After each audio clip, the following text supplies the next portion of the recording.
Well, hey everyone, it's Kevin with Better Bible Reading, and what you see here is the ESV Journaling Bible published by Crossway.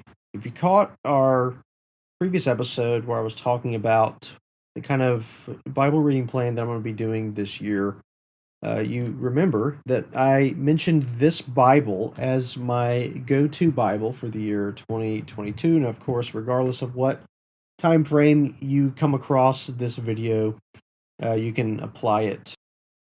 But I wanted to do a review of this Bible because I think it has a lot to offer, even though it is very small in size. And I wanted to show you the way that I'm using it, not necessarily because you have to use it the same way that I am, but because I want you to see what some of the possibilities are for this particular Bible. And so this Bible, by way of comparison, you can see it is about the size of an average hand. My hand is about average size. I do not have big hands. And so it is pretty portable. It's pretty easy to carry around. Definitely a Bible that you'd be able to bring with you to church or a Bible study and not be worried about how heavy it is or how much space it takes up. Let me just quickly grab my wide margin Bible so you can see the comparison of size. Definitely a Bible that is longer and a little bit wider as well, though not much wider. This journaling Bible, the one I have right here, is bonded leather. It is not genuine leather. So maybe a couple years from now, I can do a crash test to show you how well it's held up. But the name of the game for this journaling Bible, though you can use it in different ways, let's open up the text and show you. The name of the game is you have a 2-column text on each page, no red letters or anything like that, just a 2-column text.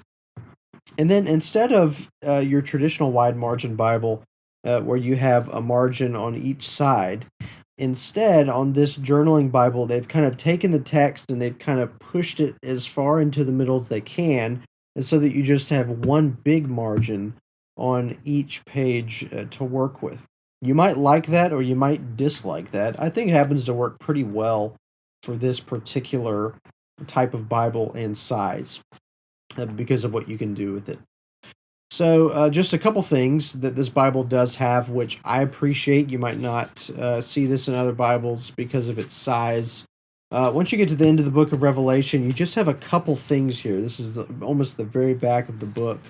You have just an explanation of salvation that takes a couple pages. And then here's why I really think this Bible has a great little offering, even though it is not a study Bible in any sense of the word. It does have what I think are really helpful paragraph summaries of each book of the Bible, just little introductions.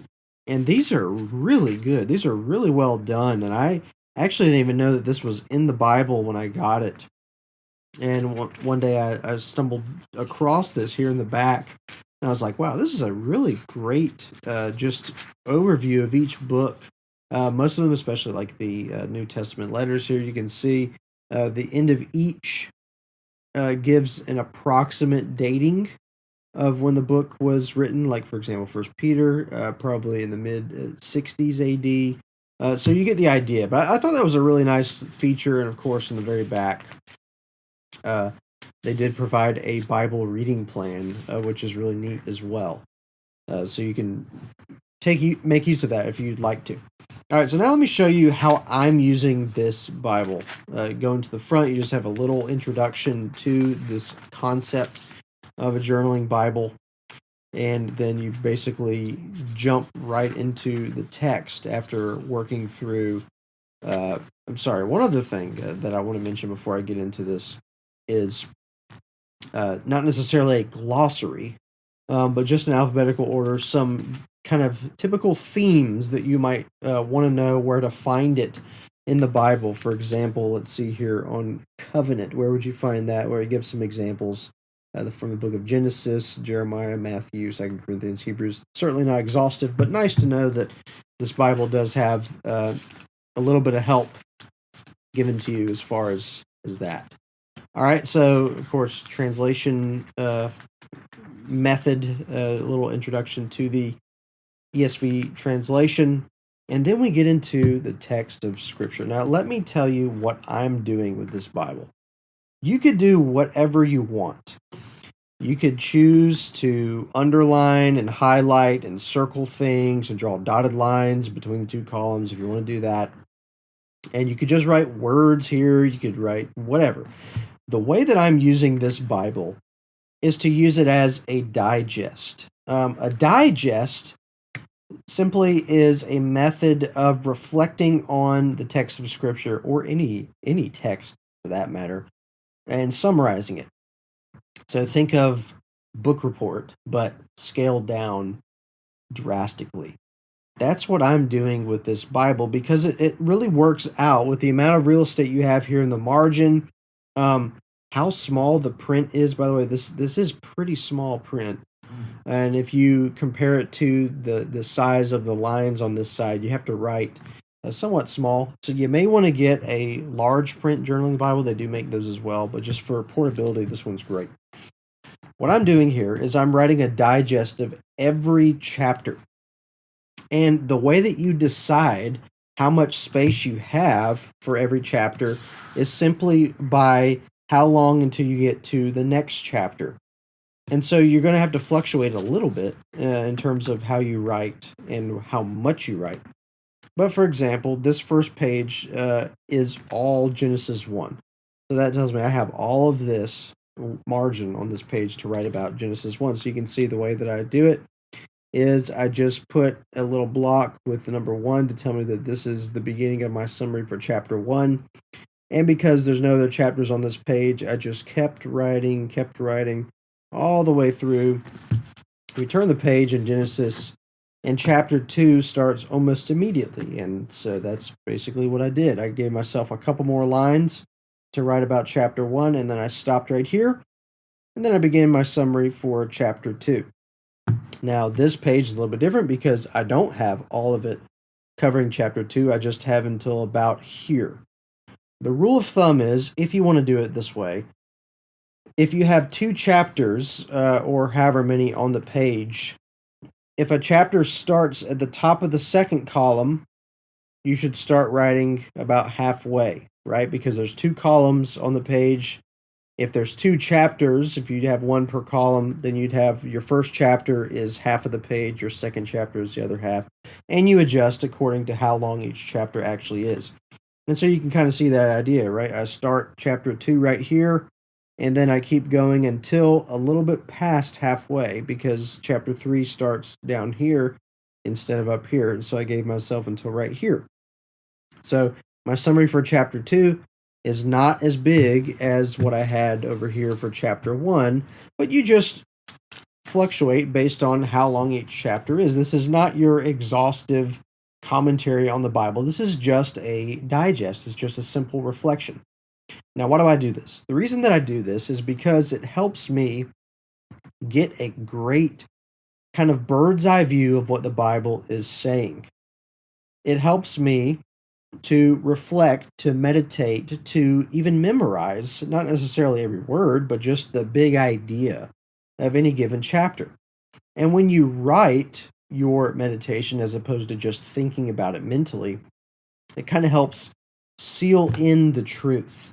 You have the convenience of not having to have a journal next to your Bible or a notepad or whatever. Your journal is in your Bible. It's right here. As if you're carrying your Bible, you're carrying your journal too, because it's a journaling Bible, get it? And it's helpful in that way because it just helps seal in whatever it is that you're coming across, as opposed to just interacting with it as you read it and then leaving it behind. You have an opportunity to really get your thoughts down. And so the way that I do this is depending on how much I'm trying to read in a particular day. But the rule of thumb is this. I come to chapter 14. I read chapter 14, and then I write about chapter 14. I don't read 14, 15, 16, 17, and then come back and try to deal with 14. I'm not trying to get my best thoughts I've ever had. I'm trying to get my initial perceptions about the chapter. So it makes sense to do it almost immediately after reading it. Now, I try to think through what I am writing because I'm doing it in pen. I'm not writing in pencil, so I don't have the luxury of being able to erase it. I'm putting it here and it's going to stay there. But this is not meant to be a kind of academic, exhaustive, all there is to say, every cross reference you could think of type thing. This is just your gleanings from the text in real time, just about. And so that's how I'm using this Bible. So far, as you see, I'm working through Genesis currently. I've did a little bit in this Bible already. So last year, I actually worked through the entire book of Job. Really, really enjoyed doing that. I jumped over to a different genre, so I started in the Gospel of Matthew. I've made my way so far the first 6 chapters in Matthew, just doing the same thing. And so far, I can say that although I have several years worth of interacting with kind of more of my traditional wide margin Bible and doing highlights and stuff, what I appreciate about this journaling Bible approach is that because of the size and because of the way that I'm using it, even though I have a lot of writing here, um, I'm not getting distracted from the text, right? I don't have underlines, I don't have highlights, I don't have things drawn all over the place. I just have my margin here, my margin there, and compare that to something like a wide margin Bible that does have highlights. It almost can get, if we're not careful. Now, this is not something I did on one sitting. This is kind of overlapping over the time as I've read this, but it can get a little disorienting depending on what you're trying to do. And so, if you have the option to try something different here, my recommendation, the best way to use a journaling Bible, is by doing a chapter summary or a chapter digest alongside each chapter. Do that as you're reading through, and you will be surprised and excited about the kind of Bible memory and the kind of retaining of information that you can get by using this method. So that's what I'm doing in 2022. I'm going to have some more Bible reviews for you in the very near future. But get your hands on a ESV Journaling Bible by Crossway. I'll put a link in the description. Very affordable. Again, very convenient to carry around.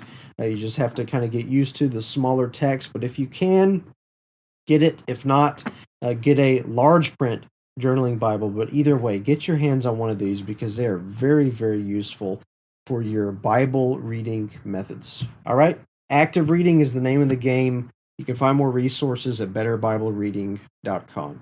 Thanks.